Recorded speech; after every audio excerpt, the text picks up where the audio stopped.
Hello guys, and welcome to today's video. It is the Life and Times of Miss Renee YouTube channel, and you are most certainly welcome. I am Miss Renee herself, and I am super stoked to have you guys on this channel. Please don't forget to subscribe, don't forget to like, don't forget to share, comment. Please don't forget to do all that, guys, and it is a pleasure to have you guys here as always. So today I'm gonna have a conversation with you guys and just explain to you guys how I managed to overcome depression. Yes, we overcame. And you know, the craziest thing is I realized that it is Mental Awareness Month actually. Oh my goodness, and today is the last day. How about it? Like, so in trend, so in sync, guys. I haven't shared with you guys the anxiety part, but we'll get to that in another video. So today I'm gonna just discuss how I overcame depression, and I'm going to start off with just a short rendition of just me singing and just saying thanks to God for all that He has done for me. All glory and honor, praise belongs to Him. He is the one that really uplifted me through everything. I explained to you guys that I had turned to become an atheist, and the moment I left all that behind and I went back to Him, I went back to Jesus, I went back to God, I'm telling you, doors that I never imagined opened for me, and doors that I needed closed were shut, and we overcame. Yeah.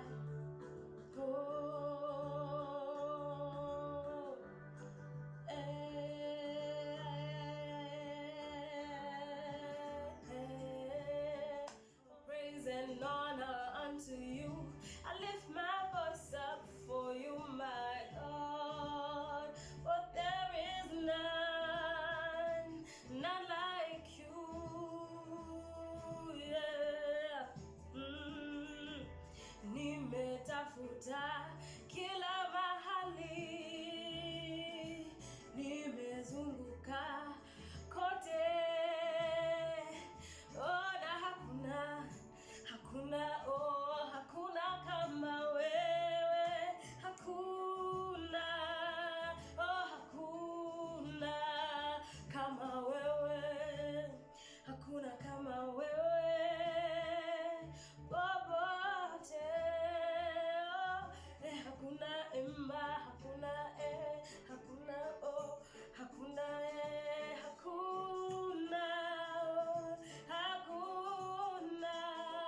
I lift your name up high, oh Lord. Hey,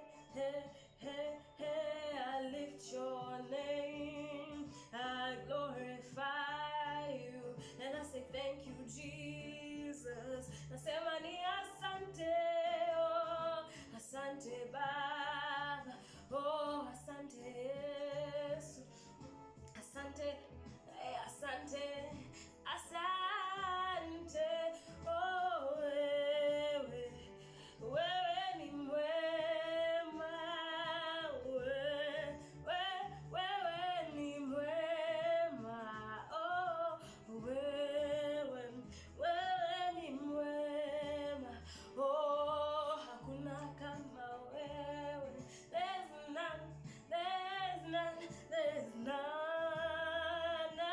none like you, oh yeah, oh, there's none, there is none like you, oh, imba hakuna kama wewe, oh, hakuna. Hey, I praise your holy name, I lift your name up high, and I say thank you, Lord, for we have defeated the shackles of death. The shackles of death are defeated. Yes!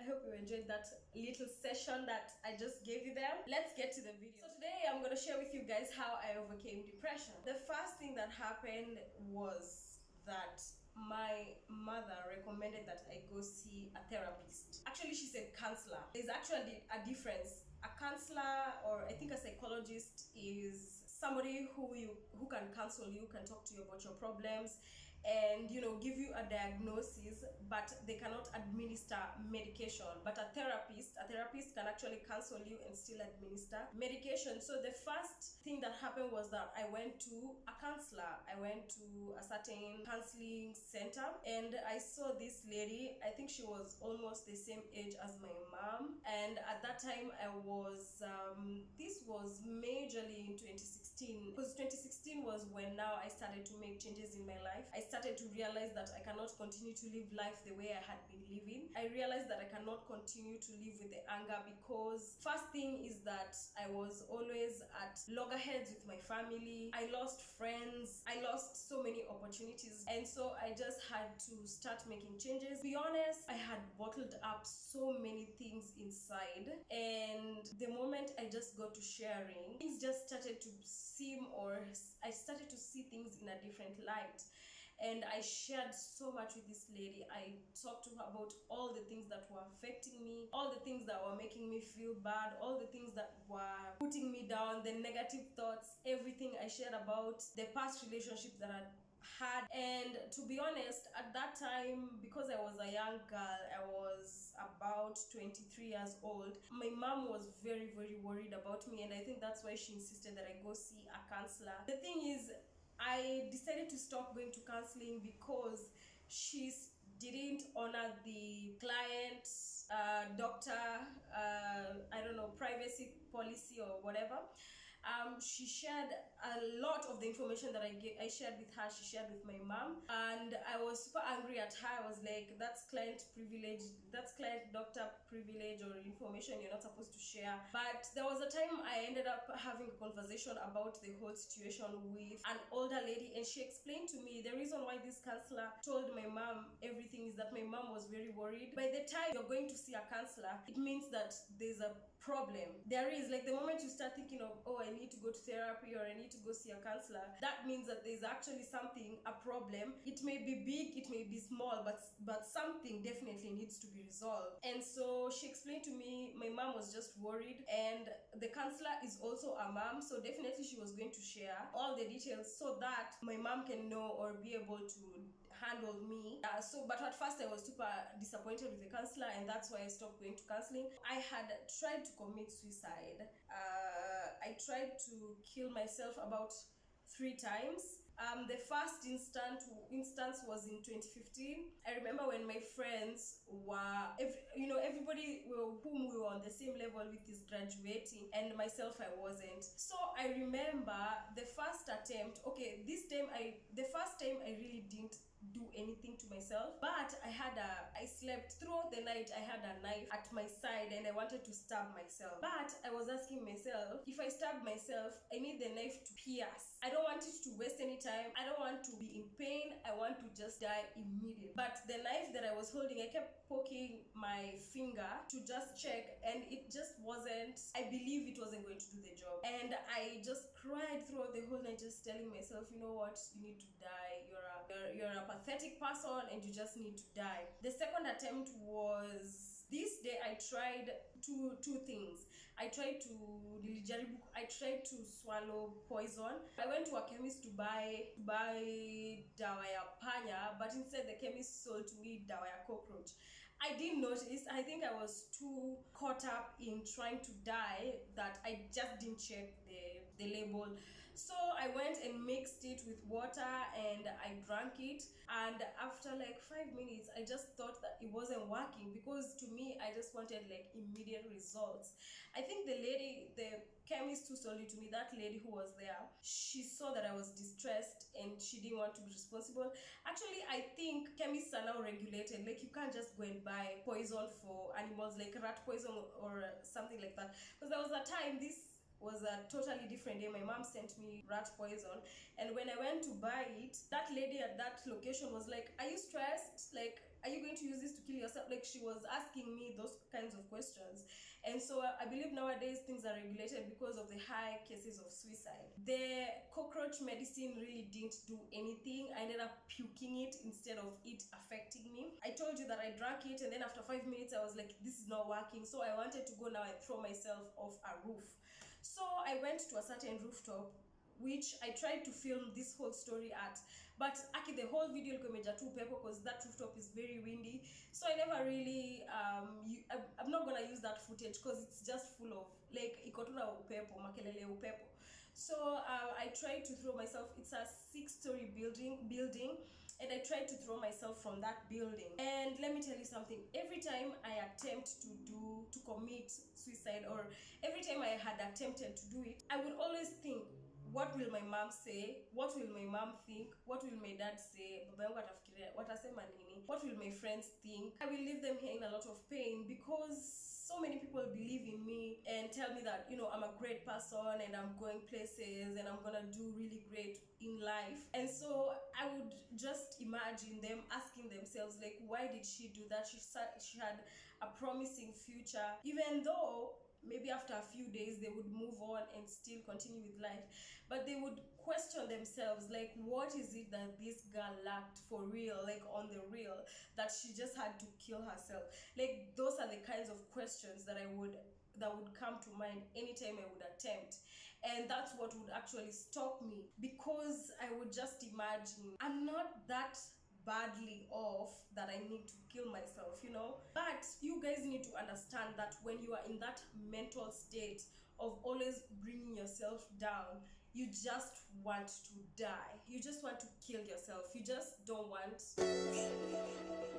to exist anymore. You just feel like you want to go and leave. You feel like you're a burden. And then, you know, for me, I would feel like I'm such a burden. And then when, you know, I'm trying to attempt to kill myself, I would go back to this place where I'm really not that much of a burden, not a bad person. I would always just ask myself, okay, what will because my parents would be very, very devastated, especially because I'm the firstborn and then I'm the firstborn girl. But you know, you guys need to understand that depression is not about you suffering. It's not about like having hardships in life in terms of, you know, lack of money or lack of resources or lack of wealth. Depression is all in the head. That's why it's the, you know, it's the biggest form of disability, because you could be extremely rich, you could have all the money in the world, but if you're constantly dragging yourself and putting yourself down and having negative thoughts about yourself, then what good is all that money? So depression is not really about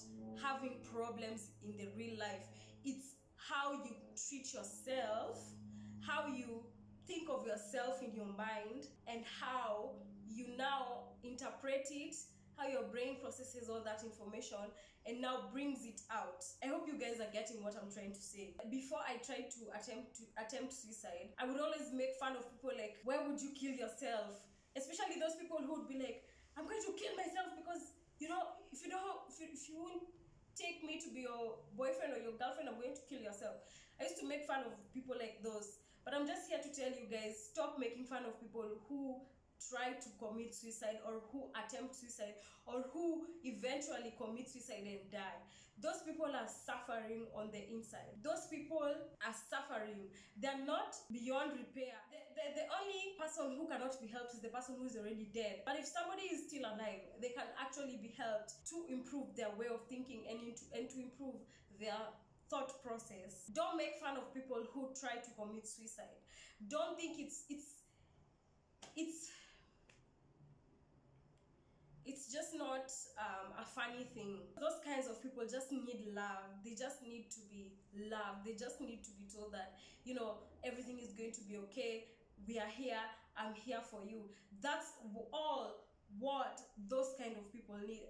That's all. Like, they need nothing else other than reassurance that they are loved. Even if it's one person, even if it's just one person, even if you're just one person, just tell them that they're not alone. I understand that sometimes the situation may be too toxic for you to stay in, and you know, maybe if you're dealing with somebody who is being affected by their mental being, and it's hard to be around a toxic person. I know it is, but sometimes if you have the power, I encourage you to tell that person that they are loved, they are being heard, they matter to this society. They actually matter, and that they're not a burden to anyone. The third thing that helped me, you know, overcome depression is I started talking. The counseling was actually what initiated me talking. But now I was talking to friends, I was talking to family, I was just telling them exactly how I was feeling. And the more I shared, the less I had inside, the less negativity that was inside. Because I was now letting go of all that negativity and all that from the past. Because let me tell you something, for sure, I saw somewhere somebody saying depression is like you're holding on to the past, and you don't want to see how good your present or your future is. You're just holding on to what was back there and what happened to you back then. Another thing that I did is I just started to encourage myself on a consistently, telling myself I'm great, telling myself I'm gonna do better, I'm doing better. Another thing I did, or I tried to do, is I had burned some bridges and I tried to mend some of them, and some of them were mended, some of them I couldn't. I said sorry to whoever I could, and to whoever I didn't, I just didn't. It was that simple. Whoever I could be able to reach out to and say sorry for how my behavior affected you, and it just really changed a lot, and at least I managed to recover some of my friendships. I'd just like to leave you with this parting shot. First is, don't put yourself down. Putting yourself down, I can assure you, is, you know, the way they say marijuana or Mary Jane is a gateway drug. So putting yourself down is a gateway thought process to depression. I can assure you that. So don't put yourself down ever. I can tell you for a fact that it is the gateway to depression. That kind of thought process, telling yourself I'm not enough, I'm not worth it, I don't deserve good things in my life, it is a gateway. It will open up like dark doors in your mind and in your heart. Please note that depression is a mental fight. You have to constantly and consistently, every day when you wake up, proclaim yourself a victor. Tell yourself that you already have the victory. The Bible says it. The riches are already there. We have already been proclaimed victors. That's why it says, ask and you shall receive. The reason why it says you shall receive is because it's already there. It's already provided. Maybe not be prideful, no. But anytime that you're getting negative thoughts in your mind, just shut them down and always tell yourself that you're victorious no matter what. Next thing is breathe, honey, breathe. The next thing is, if you are a believer, like for me, I believe in Christ. There's people who believe in Allah. There's people who practice Buddhism. Whatever it is that you believe in, I urge that you pray. And for me personally, I just believe in God. He has done wonders for me. For me to be here, it's because of Him. It's not because of anybody else. It's not because of my power or my might. It's because He has proclaimed that Miss Renee is going to have a YouTube channel and she's going to be telling people this story. Yes! Take one day at a time. Celebrate small wins. Even before somebody pats you on the back, pat yourself first. Even before mtu mwingine amekwambia asante, oh yeah, congratulations, oh yeah. Before hizo makelele za watu, we mwenyewe kwa ushajiambia manze, I did good. I didn't expect it, I never expected it, but I did good. Wewe, first person to pat yourself on the back should be you, before even anybody else. Because let me tell you something, if you wait for somebody to do it, you're going to wait for ages and ages. Because people really don't care.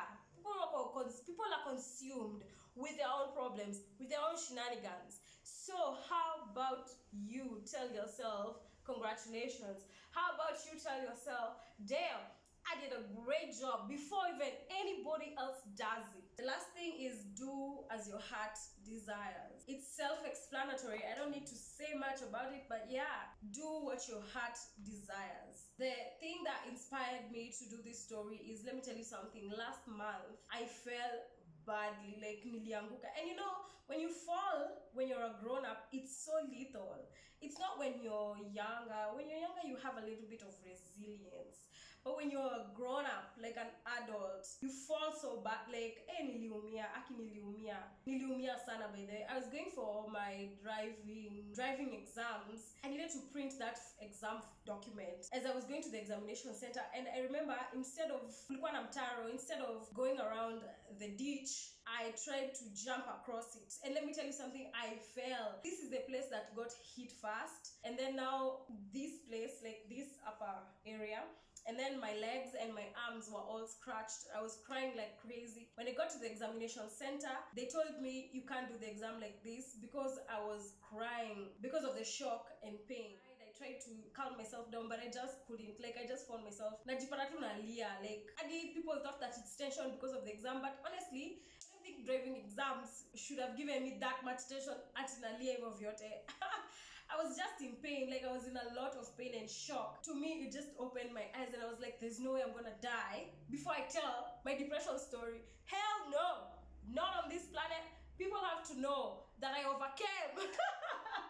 Because I really would love if this story would help somebody out there. If somebody can just sit and listen to what I have to say, or what I had to say about this whole depression situation, I believe that it can help, or it will help at least one soul or another. You know, it's difficult to always be positive, like at 100% you're always positive, but it's also not healthy to put yourself down on a consistent basis. It's not healthy to put yourself down whatsoever, at all. And I tell you, the moment you start putting yourself down, you're creating a gateway, you're creating a bridge to a thought process and pattern that is going to be very destructive for you. I am a winner. I am a child of God. I was brought to this earth to make it, to win. I'm on this earth to be one of the greatest influencers. I'm on this earth to be one of the greatest content creators. I'm on this earth because I serve a purpose. I serve a great purpose. I was brought on this earth to cook good food. I was brought on this earth to dance and to make merry, because I am the life of the party. That's what I can assure you. I'm on this earth to do great things. I believe that God is with me. He's the one who gives me these words to speak. He's the one who's enabling me to lift my hands up and to smile. He's the one who gave me this gorgeous hair. I mean, what else can I ask for? It may be difficult. It may be hard. It's not easy. Nobody said it was easy. This life is not easy. I'm so passionate about this topic, and to be honest, the 3 videos that I've just done haven't covered it all. And one day maybe we can continue having this discussion. But I just want to close this Mental Awareness Month with this part in short. You're a winner. You're victorious. You're amazing. Just the way you are. Bye, guys. And don't forget to subscribe, guys. Subscribe.